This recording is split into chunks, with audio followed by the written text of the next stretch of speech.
What's up, everybody? Chris Pinnell here. We're going with my wide receiver tier rankings for week 10 of the fantasy football season. If you enjoy, make sure you leave a like down below. Subscribe to the channel if you are new, and let's dive right into it. And as always, you'll start with the S tier. Now, we are missing two frequent members of the S tier this weekend, and AJ Brown and Tyreek Hill. They're on bye week, so we'll keep their seats warm. They'll be back next week. But we have three guys making the cut this week. Number one for me is going to be Stefon Diggs of the Buffalo Bills. Just one of the most consistent wide receivers week in, week out, high floor, high ceiling. That's all you can ask for out of a wide receiver. And it's a good matchup here versus Denver's defense that obviously hasn't been super impressive this season. Now, they do have a pretty good shutdown corner over there in PS2, but still 27.25 implied team total. They're 7.5 point favorites. This game is in prime time. It's at home in Buffalo. We have a 33% target share in the season, 10.5 targets per game, nearly 100 receiving yards, and one of the best quarterbacks in the game getting him the football. Number two for me is Amon-Ra St. Brown of the Detroit Lions, the Sun God, one of the most consistent wide receivers every single week in fantasy football.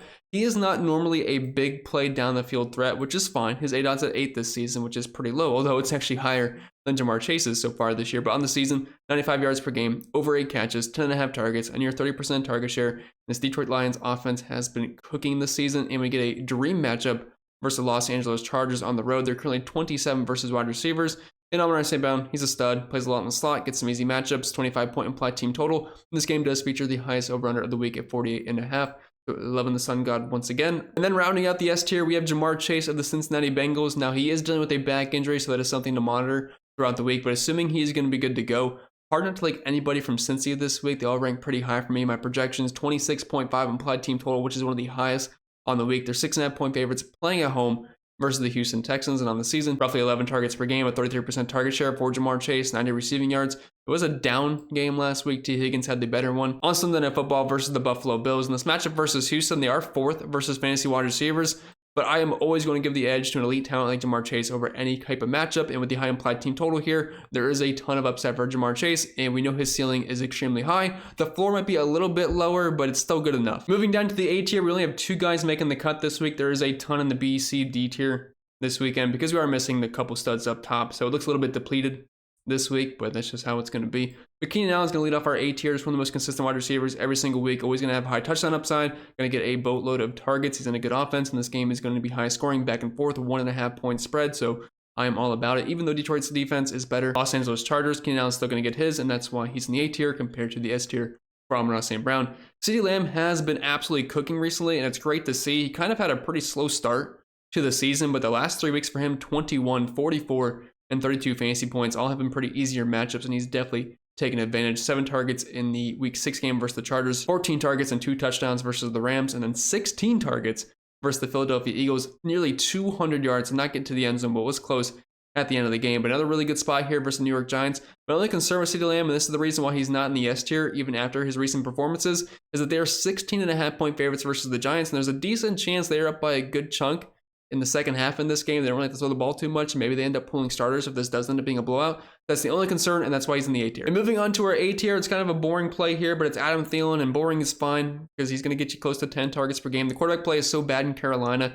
They just look to their safety valve, Adam Thielen, every single time, and you know what? That's fine for me in a PPR scoring league because those catches rack up points. Nearly 8 catches per game, close to 10 targets, close to a 30% target share. Only an ADOT of 7. He's a bit of a safety valve, but hey, it works for fantasy purposes.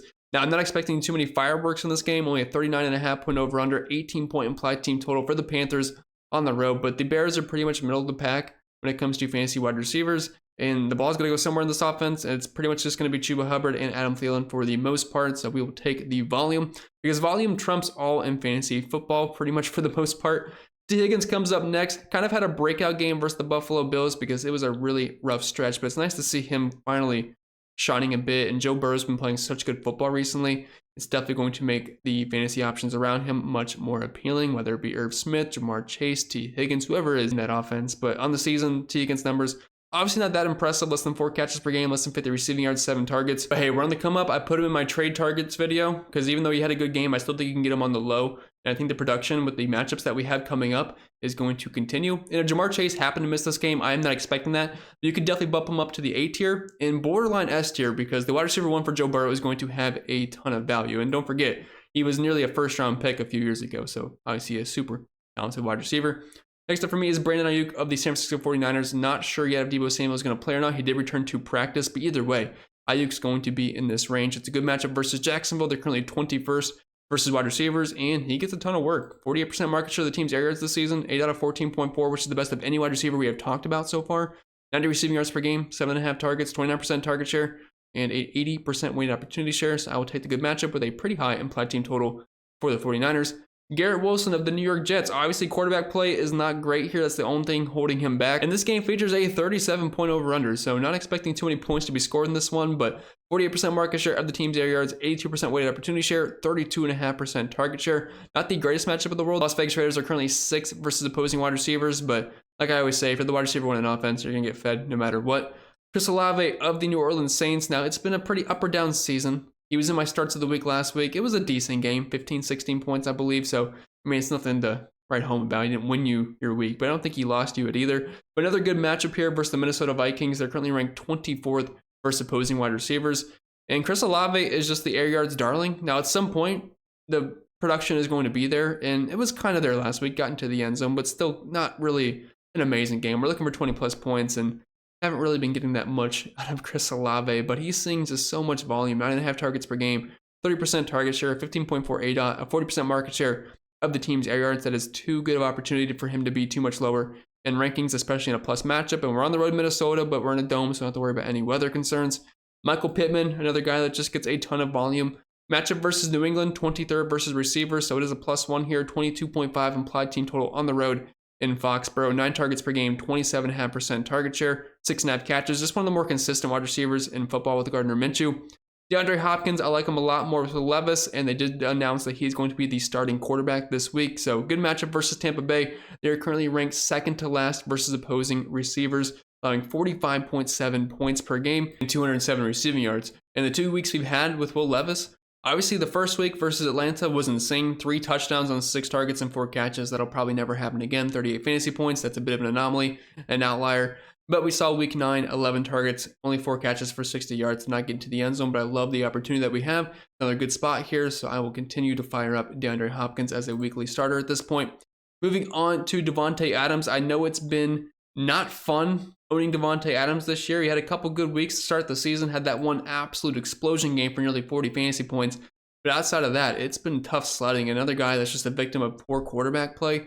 He's still getting the looks, 30% target share, 9.5 targets per game, but you really can't expect much with Adam O'Connell or Aiden O'Connell at quarterback position here. It's a really tough matchup versus the Jets as well. They're actually allowing the fewest points per game. So Adams is lucky to make the beat here. Deontay Johnson, he's going to be a target whore with Kenny Pickett. It's just with the sample size we've had with Kenny Pickett under center. He loves Deontay Johnson. Nearly 9 targets per game with 25% target share and 8 out of 12. And we finally got him into the end zone, which is great. I think I read a stat. I did not verify this, but I think it's like his first touchdown since Ben Roethlisberger was a quarterback, which is insane for the volume that he gets. So positive regression is coming for Deontay Johnson. And he also got me a big hit on FanDuel in that showdown slate. So all the respect to you, Deontay. Thank you very much for making it a great birthday for me. And FYI, this is not my main channel. I have actually had another one that I've been running for years. If you want to check that out, I cover DraftKings and FanDuel every single week for multiple sports. I just made this one recently as a side project and I'm having a blast with it. So I do appreciate everyone that has been tuning in. But as you can see behind my big head, we have the duo of DK Metcalf and Tyler Lockett. Hard to really rank these guys besides just putting them right next to each other because they both see similar targets and volume each week. 6.75 targets per game for Tyler Lockett, 6.71 for DK Metcalf, both around 4 catches per game. Metcalf has more upside. I like the ceiling more, 40% market share of the team's air yards. Tyler Lockett right at 35%, but it's a great spot versus the Commanders. They're currently ranked 30th versus wide receivers. And I know it's been tough sledding for the Seattle passing offense with Geno Smith and just overall, they just really have not been getting too much done on the ground. But high implied team total here, they're 6-point favorites. They're at home, 45.5 over under in this game. They can't get it done in this spot. I'm not sure when they're going to do it. And moving on to our C tier, another pretty long list, but we're going to lead off with Terry McLaurin, wide receiver 1 for Sam Howell, who's been playing some pretty good football in this season. I believe he's averaging right around 275 passing yards. So if you're going to be the wide receiver 1 in that offense, averaging close to 8 targets per game and over a 24% target share, and a plus matchup versus Seattle secondary, who's allowing 165 receiving yards per game, specifically 2 wide receivers, and they're ranking 25th versus the position. They're also 6-point dogs on the road, so they should be throwing the ball quite a bit. I think Terry McLaurin looks fine. We have the Tampa Bay duo here of Mike Evans and Chris Godwin. Mike Evans presents more upside, more touchdown upside. Chris Godwin more of a safety valve. Both guys, though, in decent spots versus Tennessee's pass defense, who's currently ranking 26th versus opposing wide receivers, so I'm fine with either. Amari Cooper of the Cleveland Browns, Dude's an absolute stud when he's getting the ball and at least getting good throws his way. And Deshaun Watson dropped him a few dimes in that last week versus Arizona, which I realize is a really easy matchup, and this one's a bit tougher versus Baltimore, allowing the 8th fewest points per game in the wide receiver position. But a lot of the year for Amari Cooper has been with PJ Walker under center, which obviously is not something I would wish on anybody, especially as talented as Amari Cooper, but still seeing 7.5 targets per game, 25% target share, 8 out of 15.1, and a 42% market share of the team's air yards. So even though we have a low implied team total of 16.25, if you're the wide receiver one for Deshaun Watson, it at least presents some value. And he's been playing decent football the last 2 full starts we had if we exclude Indianapolis. So I'm fine with Amari Cooper in this C tier. Then we have the Jacksonville duo of Calvin Ridley and Christian Kirk. Calvin Ridley's more of a home run hitter, but he can be extremely up or down. On the season, only 4 catches per game on 7 targets, but a 40% market share of the team's air yards with a near 15 ADOT. Christian Kirk is much safer, and while honestly the ceiling's been somewhat similar so far this season, I definitely wouldn't say it's the same as Calvin Ridley's on a week-to-week basis, because we know Calvin Ridley can have those monster 30-point games. We know it's in him, and it's a pretty good matchup versus San Francisco. I know we kind of perceive them as having a really good defense, which I think they do in some aspects, but versus receivers, they've been horrendous, allowing the 4th most points per game to the position, so I am fine with either. Nico Collins of the Houston Texans, wide receiver 1, although Noah Brown, Tank Dell, they all get their fair share as well. So it's a bit of a revolving door on who's going to have the big week. But they should be trailing this game on the road versus Cincy, 6.5-point dogs, and one of the higher over-unders of the week at 46.5 here, but still seeing nearly 80 yards per game, 6.5 targets. Bengals are 12th versus receivers, so it's not the greatest matchup in the world, but CJ Stroud and the Houston Texans should be chucking the ball quite a bit, so Nico Collins looks fine to me. Deebo Samuel, still on the injury report. He did return to practice today, so hopefully he's going to be back. If not, well, just pretend we didn't talk about him. But if he is back, I feel like we could put him a little bit higher in the rankings. But since it's a bit of a question mark right now, I do have him somewhat low. But it is a good spot versus Jacksonville.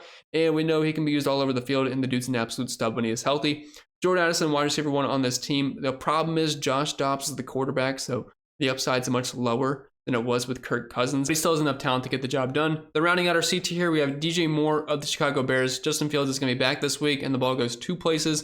At least through the air on this offense. It's Cole Kmet and it's DJ Moore. And DJ Moore in the season honestly has not been that bad. Nearly 7 targets per game, over half a receiving touchdown, 27% target share, 82 yards per game, and a 40% market share of the team's air yards.